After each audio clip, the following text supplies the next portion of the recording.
Well, I think you're spot on, David, and I think you're right to point the finger at the education system because ultimately that's where you learn about history. And you're right, it is a savage indictment on the failure of our many left-leaning institutions of learning that seem to just dismiss the Holocaust. It's kind of gone out of vogue, if you like, so they're not teaching our children about it. How do we fix this, David? Well, I think that a refocus on the important major aspects of Australian history, and Australia was a very active player in the Second World War, should be compulsory teaching. Holocaust education should be compulsory in our schools. It is such a huge event in human history. It has lessons in it, not just of significance to the Jewish community, but to humanity. The big message coming out of the Holocaust was supposed to be never again. Never again means that we should intervene. We should not be silent if there is the slightest hint of major racist or religious persecution, and certainly intervene before genocide. And frankly, we see an example running right now in China, and we actually invoke the never again lessons in talking about the way that the Uyghurs are treated in China. The headline statistic that you quoted of something like a quarter of people having little or no knowledge of the Holocaust, we think might actually understate the problem, because some of the questions, if you look at the techniques used by the surveyors, was to self-rate oneself in terms of knowledge. And it may well be that if a question is asked of some people, do you have excellent knowledge, good knowledge, average knowledge, below average, or none? Not everyone would want to rank themselves in the lowest group. So Yes, it may well exactly. be that the problem is understated, if anything. David, as a kid, I remember being taught about the Holocaust and, in fact, being taken to one of the concentration camps as a kid when I was living in Europe, and an incredibly, profound and moving experience. And the Sydney Jewish Museum, and I'm sure other Jewish museums around the country, but I'm familiar with the Sydney Jewish Museum. They do a terrific job.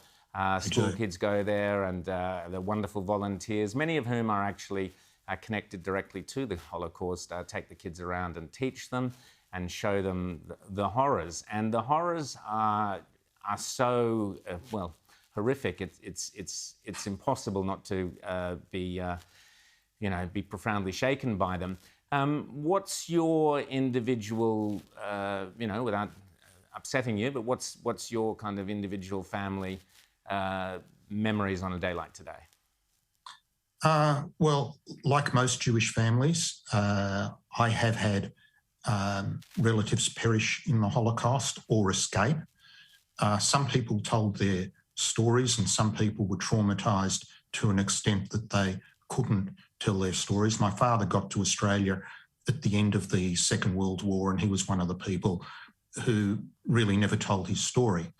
There are other people who made it their mission to try to reform and improve humanity. There was an extraordinary individual in Australia named Eddie Jaku, who survived Auschwitz, who described himself as the happiest man on earth. I mean, imagine that. You've come through in the Holocaust and you make it your mission to spread hope and positive attitude, and he died last year at the age of 101.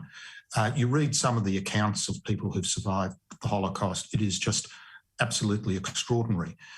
There are some very specific aspects of Australian history related to the Holocaust that there was a very low level of knowledge. One Aboriginal leader here, William Cooper, led a protest to the German consulate in Melbourne. And Australia initially has a bit of a mixed history. There was a conference, the Evian Conference in 1938, when Jews were being severely persecuted in Germany, and all the doors to Jewish refugees had been closed, and Australia was one of the countries that declined to take refugees at that stage fleeing from Europe. The Australian representative said words to the effect that we don't have a racial problem here and we're not desirous of importing one. Fortunately, at the end of the Second World War, the Australian attitude had changed completely, and Australia took in a large number of refugees and survivors from the Holocaust. But I think the only way the Never Again lesson is going to be meaningful is if people have a reasonable understanding of what man is capable in the most evil times of doing. Education is critical, and there is a very simple thing that your viewers can do tonight, tomorrow, of course, after the show.